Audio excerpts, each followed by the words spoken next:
अहल्या शिळा राघवे मुक्त केली, पदी लागता दिव्य होऊन गेली. जया वर्णिता शिणली वेदवाणी, नुपेक्षी कदा रामदासाभिमानी.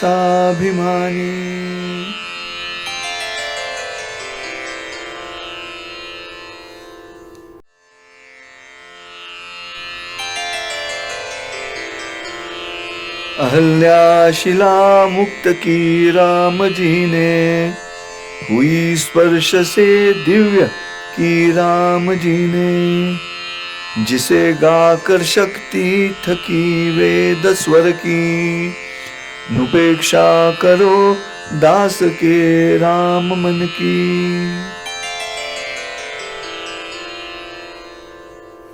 नमस्कार, विश्व शांति दर्शन चैनल पर आप सभी दर्शकों का हार्दिक स्वागत.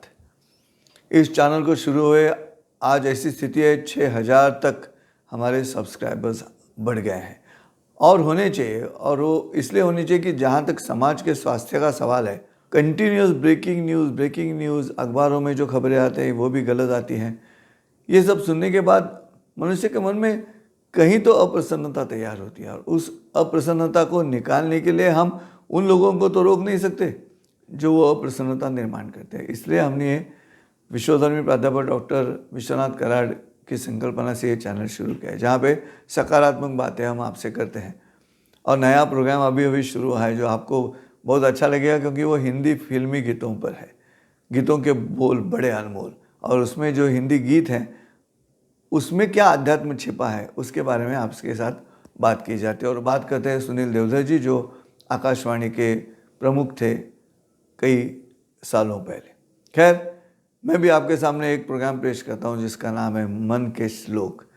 महाराष्ट्र के महान संत समर्थ रामदास जी ने लिखे हुए मनाचे श्लोक, इस श्लोक संग्रह का हिंदी रूपांतर मैं करता हूं और आपके सामने हर हफ्ते एक श्लोक और उसका निरूपण प्रस्तुत करता हूं. तो 31 श्लोक आज तक हो चुके हैं और आज का श्लोक है क्रमांक 32. और श्लोक ऐसा है, देखिए यहाँ पे एक ऐतिहासिक संदर्भ भी समर्थ रामदास जी ने दिया है. वो संदर्भ देकर वो प्रभु राम जी की जो महत्ता है वो आपके सामने प्रस्तुत कर रहे हैं. समर्थ रामदास जी ये कह रहे हैं, अहल्या शिला मुक्त की राम जी ने, हुई स्पर्श से दिव्य की राम जी ने. जिसे गाकर शक्ति थकी वेद स्वर की, नुपेक्षा करो दास के राम मन की. क्या कह रहे हैं समर्थ रामदास जी पहले चरण में? अहल्या शिला मुक्त की राम जी ने. रामायण में कथा है, अहल्या की कथा है, जो शाप की वजह से शिला बनकर पड़ी रही थी. वहाँ पर प्रभु राम जी के दिव्य स्पर्श से वो पावन हो गया और उसका उद्धार हो गया. अब ये जहाँ तक कथानक का सवाल है दर्शकों, ये अच्छा लगता है जब हम इस तरह से कथा सुनते हैं जिसमें चमत्कृति है. लेकिन मुझे ऐसे लगता है, जो आपके सामने मैं रख रहा हूँ, हल इस शब्द का अर्थ है एंकर, जिसे मराठी में हम नांगर कहते हैं, जो हल चलाते हैं खेत में, वो जो हल है. अब जिस जमीन को हल लग चुका है वो हल्या है और जिसको नहीं लगा है वो अहल्या है.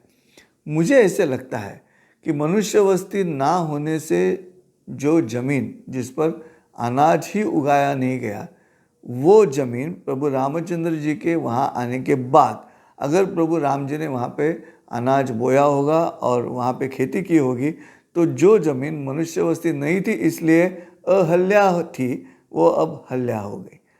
लेकिन कथानक में अगर ये कहूँ तो वो उतना दिलचस्प नहीं होता, वो उतना सुनने वालों के दिल में वो कुतूहल नहीं निर्माण करता. और इसलिए हम आपके सामने प्रभु राम जी की कथा जब कहते हैं तब कहते हैं कि अहल्या नाम की शिला थी, फिर प्रभु राम जी का स्पर्श हुआ और फिर वो दिव्य बनी और फिर मनुष्य रूप होकर उसका उद्धार हुआ. खैर, सच्चाई मालूम नहीं, क्योंकि युग अलग है. हम अब जी रहे हैं कलयुग में. ये द्वापर युग के पहले की युग की बात है, तो क्यों हम कलयुग के माध्यम से जो द्वापर युग के पहले युग था, त्रेता युग, उसमें घटे रामायण की बात करेंगे. लेकिन अच्छा ही लेते हैं उसमें से. वो अच्छा ये है कि जो पीड़ित है उसका उद्धार करने का काम प्रभु रामचंद्र जी ने किया और वो हमें करना है. आज हमें भी करना है. वो तो मन का स्वभाव वैसे ही रहेगा, पीड़ित को मदद करना है वो। खैर, क्या कह रहे हैं समर्थ रामदास जी? अहल्या शिला मुक्त की राम जी ने, हुई स्पर्श से दिव्य की राम जी ने, जिसे गाकर शक्ति थकी वेद स्वर की।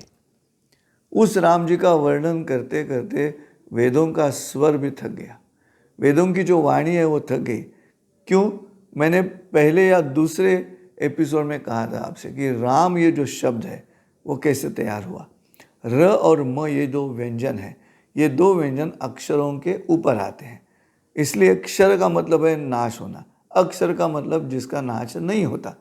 अब अक्षरों के ऊपर रफार के माध्यम से र आता है और अनुस्वार के माध्यम से म आता है। तो इस रम के पेट में जो पैदा हुआ वो है राम।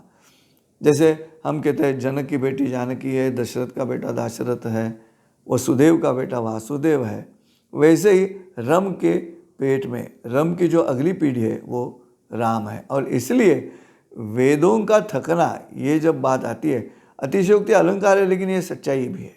और इसलिए समर्थ रामदास जी जो खुद श्री राम के भक्त हैं, अपनी देवता की स्तुति करते हुए लिखते हैं कि जिसे गाकर शक्ति थकी वेद स्वर की। और ये आपसे कह रहे हैं कि अगर इतने शक्तिशाली प्रभु श्री राम है, अगर इतनी दिव्यता से प्रभु राम जी का चरित्र हमारे सामने आता है, तो उस राम जी का जो भक्त है, जो रामदास है, तो उस रामदास की उपेक्षा मत करो, नुपेक्षा करो दास के राम मन की। और पिछले कई श्लोकों से ये क्रॉस लाइन कहते हैं, जैसे अस्थाई जो है गीत में जैसे अस्थाई रहती है, वैसे ये अस्थाई है। हर श्लोक के बाद ये जो चरण है वो बार बार आ रहा है पिछले 7-8 श्लोकों में। वो क्या है? नुपेक्षा करो दास के राम मन की। तो ये जो अस्थाई है, तो बार बार समर्थ रामदास जी आपसे कह रहे हैं कि जो राम का भक्त है उस भक्त की उपेक्षा मत करो, क्योंकि भक्त की अगर उपेक्षा करोगे तो प्रभु राम जी नाराज हो जाएंगे, और प्रभु राम जी का नाराज होना अच्छा नहीं होगा। खैर, यहीं पे रुकते हैं 32वें श्लोक में। फिर मिलेंगे अगले एपिसोड में श्लोक क्रमांक 33 के साथ। तब तक के लिए नमस्कार। देखते रहिएगा, सब्सक्राइब कीजिएगा और ज़रूर सबको बताइएगा कि ये एक चैनल है यूट्यूब पे जो हमारे मन को सकारात्मक बनाता है। धन्यवाद। जय श्री राम।